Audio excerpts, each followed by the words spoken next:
কিভাবে অস্বীকার করো, কিভাবে তুই অকৃতজ্ঞ হয়ে যাও, কিভাবে তুই অন্যদিকে বান্দা দৌড়ায় যাও, কিভাবে তুই নিজের মন চাহি জিন্দেগিটা তুমি চালাও। আল্লাহ বলেন কাইফা তাকফুরুনা বিল্লাহ, কিভাবে তুমি অস্বীকার করো, অথচ বান্দা কুনতুম আমওয়াতা, তোমরা ছিলাম মৃত, ওই মায়ের গর্ভের মধ্যে তুমি নিজের ক্ষমতায় বড় হও নাই। আল্লাহ মায়া করে করে ওই মায়ের গর্ভের মধ্যে তোমাকে বড় করলেন, ওই মায়ের নাভির মাধ্যমে একটা লক ফিট করিয়া ওই জায়গায় আল্লাহ তোমাকে বাঁচাইলেন। 9টি মাস 10টি মাস মায়ের গর্ভে আল্লাহ তোমাকে বড় করলেন। আল্লাহ বলেন তুই ছিলি মৃত, আমি আল্লাহ মায়া করে করে দুনিয়াতে আসার ব্যবস্থা আমি আল্লাহ তোরে করে দিলাম। ওই মা বাবার মাধ্যমে দুনিয়া দেখার ব্যবস্থাও আমি করে দিলাম। দুনিয়াতে 50 বছর 60 বছর 70 বছরের জিন্দেগি যখন শেষ হয়ে যাবে, তখন যতই বাড়াবাড়ি করো ওই রবের দরবারে আবার তোমার ফিরে যাওয়া লাগবে। কারণ বান্দা মিনহা খলাকনাকুম ওয়া ফিহা নুঈদুকুম ওয়া মিনহা নুখরিজুকুম তারাতান উখরা। আল্লাহ বলেন রে গোলাম, এই মাটি থেকে আমি আল্লাহ তোরে বানাইলাম, দুনিয়াতে তুই আসলি নিজের মতো করে তুই বান্দা ঘোরাফেরা করলি, আবার যখন সময় চলে আসবে মালাকুল মউত তোর দরওয়াজার সামনে যেদিন চলে আসবে, ছিলি মৃত, আমি আল্লাহ বানাইলাম করলাম তোকে জীবিত, আবার জীবিত থেকে আমি আল্লাহ মালাকুল মউত পাঠানোর মাধ্যমে আবার তোকে কবরের মধ্যে আমি আল্লাহ নিয়ে যাব। দুনিয়ার কোন বান্দা যদি মনে করে আমি মরব না, মৃত্যুবরণ আমি করব না, আমার টাকা পয়সার অভাব নাই, আমার দামি বাড়ির কোনো অভাব নাই, আমার দামি গাড়ির অভাব নাই, আমার আশেপাশে বডিগার্ডের কোনো অভাব নাই, আমার ক্ষমতার অভাব নাই, আমার পাওয়ার অ্যাবিলিটি কোনো অভাব নাই, আজরাইলের কাছে যখন আমি যখন বলবো সময় দাও, এই বান্দার কার্যকলাপ অনুযায়ী এটাই মনে হয় বান্দা আজরাইলকে বললে আজরাইল মনে হয় দূরে সরে যাবে, অথচ বান্দা না না, ওই আজরাইল যখন তোমার দরওয়াজায় হাজির, ওই সময় যতই তুমি বাড়াবাড়ি করো যাই করো, আজরাইল আসবে কশিন কালেও কোনো বান্দার কাছে অনুমতি নিবে না, অনুমতি নেওয়াও লাগবে না। কারণ হলো আল্লাহ কর্তৃক পূর্ণাঙ্গভাবে আদেশ প্রাপ্ত। আল্লাহ জানায়া দিলেন হে আজরাইল, যখন যার সময় ওই সময়ে তুমি তার জানটাকে কবজ করে নাও। হে বান্দারা, জান কবজ করার জন্য পুরা পৃথিবীর মধ্যে শুধুমাত্র একজনের কাছ থেকে অনুমতি নেওয়া হইল, সেটা আর কেউ না, সেটা আমার নবী তোমার নবী রাহমাতুল লিল আলামিন। ওই নবীর জান যখন কবজ করবে তখনই আজরাইল যাইয়া নবীর কাছ থেকে অনুমতি চেয়েছে, এর আগেও চায় নাই, ভবিষ্যতে কিয়ামত পর্যন্ত আজরাইলের অনুমতি লাগবে নি? লাগবে, কারণ সে আল্লাহ কর্তৃক প্রেরিত। এই দুনিয়াতে জান কবজ করনেওয়ালা এই আজরাইল কি একদিন আল্লাহ তাআলা জিজ্ঞেস করলেন, হে আজরাইল, দুনিয়াতে যে তুমি পূর্ণাঙ্গভাবে বনি আদমের জানগুলো তুমি কবজ করে নাও, এই জানগুলো কবজ করার সময় কার জান কবজ করতে তোমার কষ্ট হয়েছিল বেশি? যখন এই কথা বললেন আজরাইল তখন মাওলাকে জানায়া দিলেন, ও মালিক, বনি আদমের জানগুলো কবজ করলাম, তবে 2টা মানুষের জান কবজ করতে কষ্ট হয়েছিল। বলে কোন 2 জন? আল্লাহর কাছে আজরাইল জানায়া দেয়, হে মালিক, 1 নম্বরে যেই জানটা কবজ করতে কষ্ট হয়েছিল, বিশাল এক সমুদ্র, ওই সমুদ্রের মধ্যে লঞ্চ স্টিমার অনেক বড় প্লাবন যখন চলে আসলো, এক আল্লাহর বান্দি মহিলা গর্ভবতী প্রেগন্যান্ট অবস্থা, ওই মহিলার একটু পরেই মনে হয় প্রসব বেদনার যন্ত্রণা সহ্য করতে না পারিয়া একটু পরেই যখন সন্তানটা দুনিয়ার মধ্যে চলে আসবে, ওই সময়ে একটা কাষ্ঠের উপরে মহিলাটা সুন্দরভাবে ওখানে বসা, সবাই ডুবে গেল, সবাই ডুবে যখন মরিয়া গেল, ওই হালতে মহিলার কি উপায় হবে? ওই মহিলা ওই সময় সময়ে যখন তার বাচ্চাটা দুনিয়ার মধ্যে প্রসব করলো, দুনিয়াতে আসার পরেই তখনই আল্লাহর অর্ডার আজরাইলের উপরে হয়ে গেল। আজরাইল বলেন, মালিক আপনি অর্ডার করেছেন ওই মহিলার জানটাকে ওই হালাতে পূর্ণাঙ্গ নিয়ে আসার জন্য, কবজ করার জন্য। তখন আমি ওই মহিলার জানটাকে কবজ করার জন্য চলে গেলাম। ওই সময়ে আমার মনের মধ্যে বড় কষ্ট, এই মহিলার যে সন্তান, এই সন্তানের উপায়টা কি হয়ে যাবে, এই সন্তান কোথায় যাবে। এই সময়ে যে তার মাটা মারা যাবে, মা চলে গেল, তাহলে তো এখন আর কেউ নাই, এই সন্তানকে সাপোর্ট দেওয়ার মতো কেউ নাই, এই সন্তানটাকে প্রটোকল দেওয়ার মতো তো কেউ নাই। আজরাইল বলেন, মালিক কিন্তু আপনার আদেশ তো আমার পুঙ্খানুভাবেই মানা লাগবে, কারণ আল্লাহ যখনই কুন বলবে, কুন বলতে দেরি ইয়াকুন হতে বান্দা দেরি হবে না। ইন্নামা আমরুহু ইযা আরাদা শাইআ আইয়াকুলা লাহু কুন ফায়াকুন। আল্লাহ বলেন, আমি আল্লাহ যখন ইচ্ছা করলাম এটা করব, ওইটা করব, এটা করব, দুনিয়ার কোনো লেবার লাগবে না, দুনিয়ার কোনো দিন মজুর লাগবে না, দুনিয়ার কোনো শ্রমিক লাগবে না। আমি আল্লাহ যদি বলি এটা করব, আমরে হাজার মারুফের সিগা, আমি আল্লাহ বললাম কুন হও, এটা বলতে দেরি আমি মাওলার আদেশ অনুযায়ী হইতে বিন্দু মাত্র পরিমাণ দেরি হয় না। আজরাইল ডেকে বলে, হে মালিক আপনার আদেশ শোনার পরে আমি ওই মহিলার জানটাকে কবজ করে ফেললাম, কিন্তু আমার অনেক কষ্ট ওই সময় হয়েছিল, কিন্তু অনুমতি তো নাই, ওই মহিলার কাছে অনুমতি নেওয়াও যাবে না, বরং অনুমতি শুধু রহমাতুল লিল আলামিনের বেলায়। আমার নবী তোমার নবী, যার ব্যাপারে আজরাইলকে আল্লাহ পাঠায়া দিলেন, আজরাইল হে মালাকুল মউত আমার নবীর কাছে তুমি দৌড়াইয়া যাও, ওই নবীর কাছে যা জানায়া দাও, আমার নবী যদি অনুমতি দেয় জানটাকে কবজ করবা, যদি অনুমতি না দেয় জান কবজ করার দরকার নাই। দুনিয়ার কোন মানুষের ইতিপূর্বে আর আল্লাহ অনুমতি এভাবে নেওয়ার জন্য পাঠান নাই। পৃথিবীর মধ্যেও যত বড় টাকাওয়ালা যেই বান্দাই হয়ে যাবে, যত বড় বড় লোক যেই বান্দাই হয়ে যাবে, যত বড় নেতাই বান্দা হয়ে যাবে, এই বান্দার কাছে আজরাইল আইসা জিগাইবেনি, হে বান্দা অনুমতি দাও, জিগাইবনি, জিজ্ঞেস করা লাগবে। মদিনাওয়ালা নবীর কাছে আজরাইল আসলো, আল্লাহর পক্ষ থেকে আদেশ মানাই লাগবে। রহমাতুল লিল আলামিনের দরবারে আসিয়া নবীরে জানায়া দিল, হে পয়গম্বর আল্লাহ পাঠাইছে, আপনি যদি অনুমতি দেন জানটাকে কবজ করব, আর যদি অনুমতি না দেন আমি জান কবজ করতে পারবো না।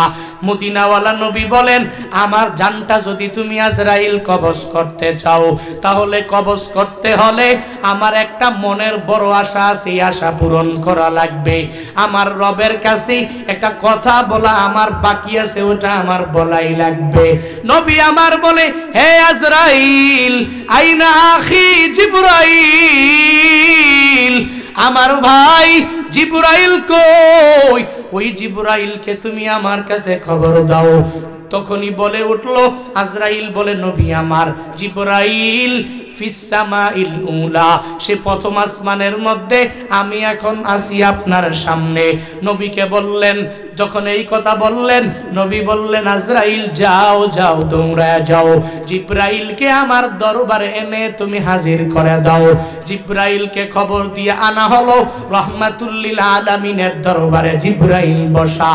নবী আমার চোখের পানি ফালায়া ফালা যখন নবী কান্না করে, এটা দেখে দেখে জিবরাইল চোখের পানি ফালাইয়া যখন কান্না করে, মদিনাওয়ালা নবী জানায়া দেয়, হ্যাঁ জিবরাইল তুমি কেন কান্না করো?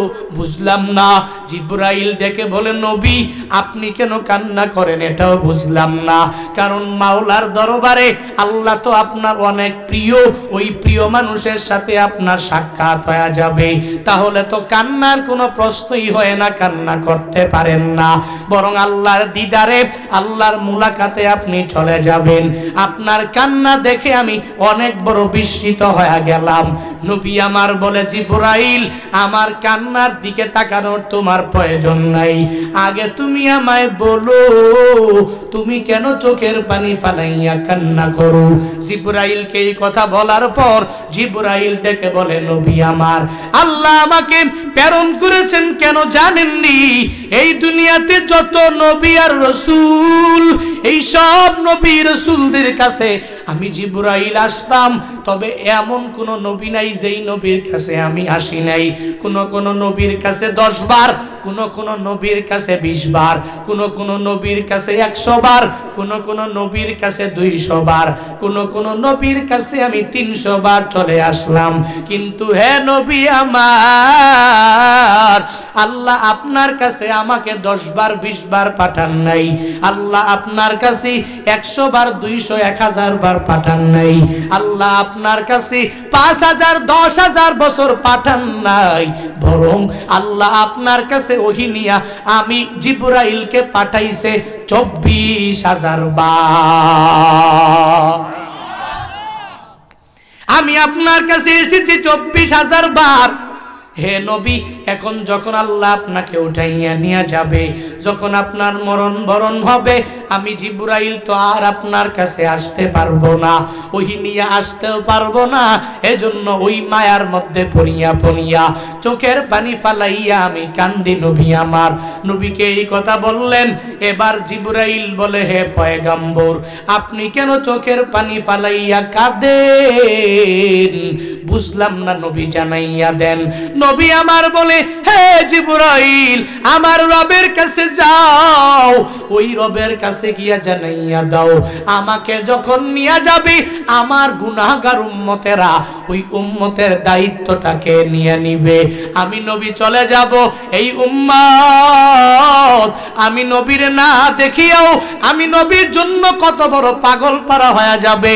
বাংলাদেশের জমিনের মধ্যে মদিনা কত দূর, ওই মদিনার জন্য উম্মতেরা এত বড় পাগল পারা কেন?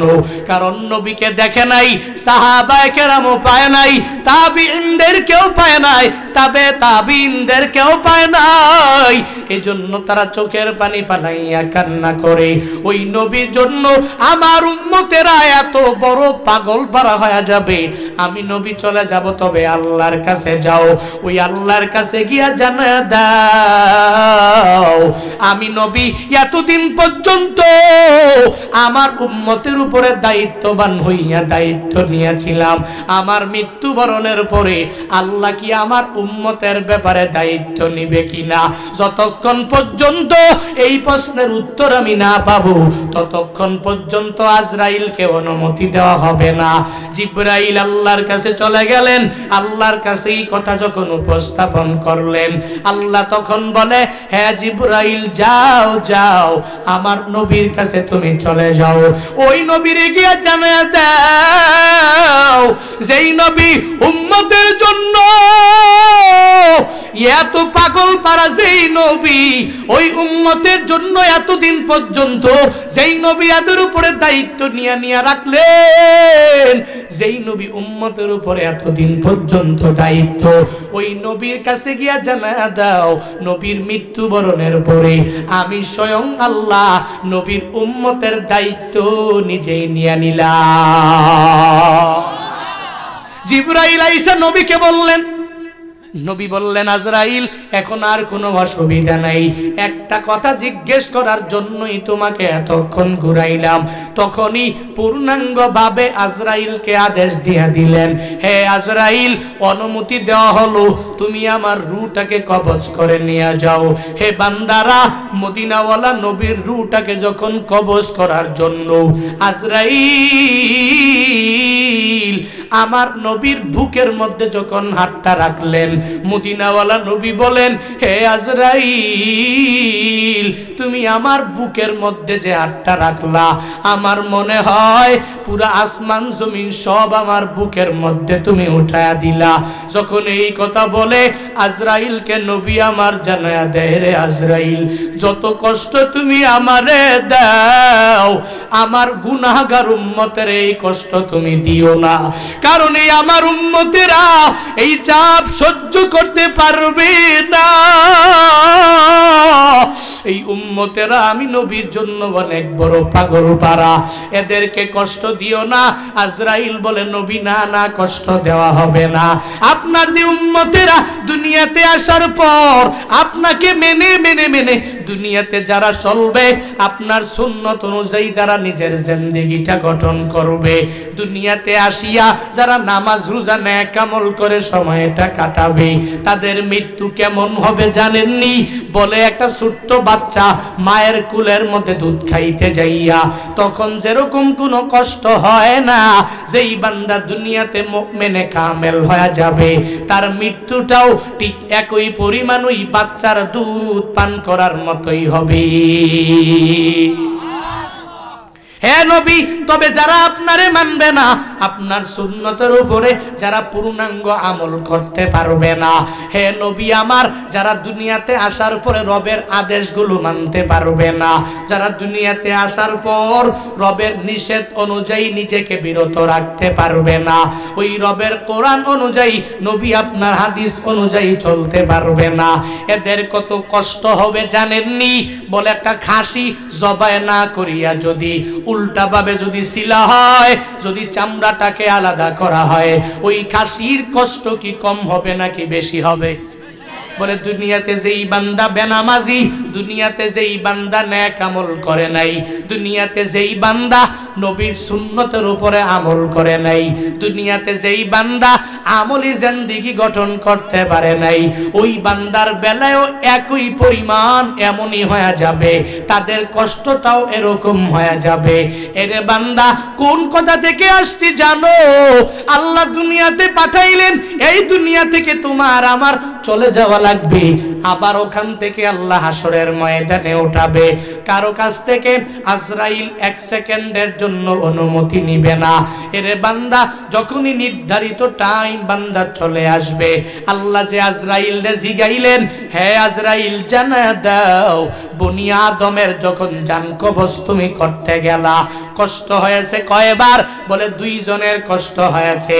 1 নাম্বার, ওই যে মহিলা, যেই মহিলা সমুদ্রের মধ্যে পড়িয়া রইল, ওই মহিলার জান কবজ করতে আমি আজরাইলের কষ্ট হয়ে গেল। বলে 2 নাম্বার কে? বলে বাদশা সাদ্দাত 300 বছর পর্যন্ত লাগাইয়া দুনিয়াতেই কল্পিত এক স্বর্গ বানাইয়া দিল। এই কল্পিত স্বর্গটা বানাইয়া কত আনন্দ নিয়া নিয়া এই স্বর্গের মধ্যে ঢোকার জন্য নিজের ঘোড়া নিয়া নিয়া নিয়া আল্লাহর ওই বান্দা যখন সাদ্দাত দৌড়ে গেল কল্পিত স্বর্গের মধ্যে, ওই স্বর্গে একটা পা রাখছে আর একটা পা ঘোড়ার উপরের মধ্যে রেখেছে। আল্লাহর অর্ডার হয়ে গেল, হে আজরাইল যাও যাও, আমার বান্দা বাদশা সাদ্দাত তার কল্পিত স্বর্গের মধ্যে প্রবেশ করতে পারবে না। 300 বছর লাগাইয়া এত টাকা পয়সা খরচ করে ওই সাদ্দাত নিজের কল্পিত স্বর্গের মধ্যে ঢুকতে পারে নাই। ওই জায়গার মধ্যে এক পা ঘোড়ার উপরে আর এক পা স্বর্গের মধ্যে রাখতে দেরি। ওই সময় আজরাইল তার জানটাকে কবজ করে নিলেন।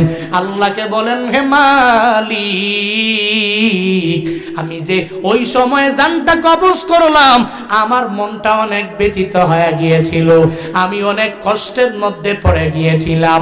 তখনই আল্লাহ বলেন, হে আজরাইল, তুমি জানো না ওই যে সমুদ্রের মধ্যে যেই মহিলা, ওই মহিলা যেই বাচ্চাটা প্রসব করলো, ওই বাচ্চাটাকে আমি আল্লাহ এত বড় বানাইলাম, তারে বাদশা সাদ্দাত আমি আল্লাহ বানাইলাম। তুমি জানো না ওই যে বাদশা সাদ্দাতের জান কবজ করতে তোমার অনেক দুঃখ হয়েছিল, অনেক কষ্ট তুমি পাইয়াছিলা। ওটা সাধারণ কোন যুবক নয়, এটা বাদশা সাদ্দাত কোত্থেকে এসেছে জানো?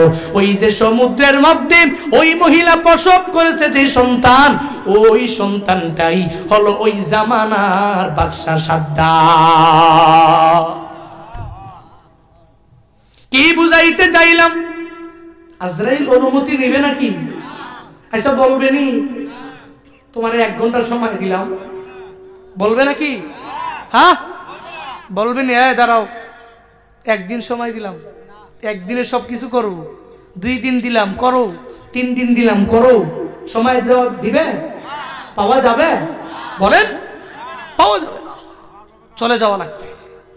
এই জন্য চলে যাওয়ার আগেই আমল দরকার আছে না নাই? কুনতুম আমওয়াতা, তোমরা ছিলে মৃত, ফাহইয়াকুম, আমি আল্লাহ তোমাদেরকে জীবিত করলাম। সুম্মা ইউমীতুকুম, অতঃপর তোমরা আবার মৃত্যুবরণ করবে। সুম্মা ইউহয়ীকুম, আবার হাসরের ময়দানে ওই রবের দরবারে হিসাবের কাঠগড়ায় দাঁড়াতে হবে কি হবে না? হ্যাঁ, সুম্মা ইলাইহি তুরজাউন, ওই রবের কাছে তোমাদের ফিরে আসা লাগবেই লাগবেই লাগবে।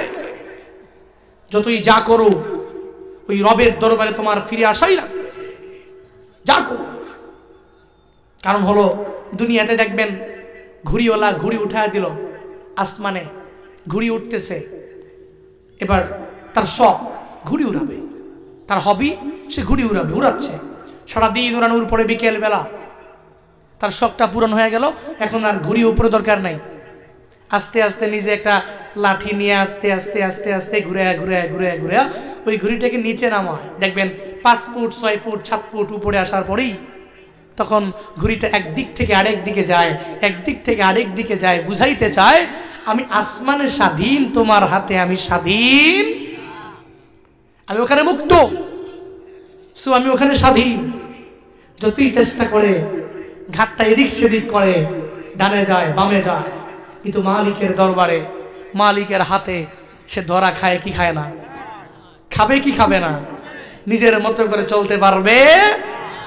মুফাসসিরিনে কেরাম বলেন সুম্মা ইলাইহি তুরজাউন, যতই তোমরা বাড়াবাড়ি করো, যতই যাই করো, দুনিয়াটা পরীক্ষার হল দিয়া দিল, নিজের মতো করো, সঠিক বেঠিক লেখো, নিজের ইচ্ছা মতো করো, টিক চিহ্ন দাও, ক্রস দাও, যা মন চায় তাই করো, যেটা মন চায় ওইটা ভরাট করো, নামাজ পড়লে পড়ো, না পড়লে নাই, নেক আমল করলে করো, না করলে নাই, উলামায়ে কেরামের মহব্বত অন্তরের মধ্যে নিয়ে চললে চলো, না চললে নাই। নিজের ইচ্ছা মতো খেয়াল খুশি মতো নিজের জিন্দেগি, তোমার মন চাই জিন্দেগি তোমার যেমনি মন চায় তুমি সেমনি চালাও, কিন্তু সুম্মা ইলাইহি তুরজাউন, একদিন রবের দরবারে রবের বিচারের কাঠগড়ায় তোমার একদিন দাঁড়ানো লাগবে। আমি আল্লাহর কাছেই তোমার মারজা, ওখানেই তোমার ফিরে আসা লাগবে, ওটাই তোমার মাসির প্রত্যাবর্তন স্থল, ওখানেই তোমার আশা লাগবে। দুনিয়াতে ঘুরি এত উড়লো, কিন্তু মালিকের দরবারে মালিক টান দিল, চলে আসলো। যতই চেষ্টা করলো ছুটে যাওয়া যাবে না, যেতে পারে উনি। দুনিয়াতেও বান্দার যতই বলে আমি আল্লাহ তোমার কাছে ধরা দিব না, যতই বলে, কিন্তু রবের দরবারে ধরা দেওয়া লাগবে কি লাগবে না? বলেন লাগবে কি লাগবে না? এই চিন্তা অন্তরের মধ্যে নিয়ে চলবেন যে রবের দরবারে একদিন বিচারের কাঠগড়ায় দাঁড় হতে হবে আমার। আমি আল্লাহকে কি বলবো? আমি আল্লাহকে কি বলবো? এই চিন্তা করবেন। পারবেন না ইনশাআল্লাহ? পারবেন না ইনশাআল্লাহ? এই চিন্তা যে করবে ওই বান্দাই তো ওয়াসারিউ ইলা মাগফিরাতিম মির রাব্বিকুম ওয়া জান্নাতিন আরদুহাস সামাওয়াতু ওয়াল আরদ, ওই বান্দাই তো রবের ক্ষমার দিকে অনতি বিলম্বে দৌড়ে যাবে, দেরি করা যাবে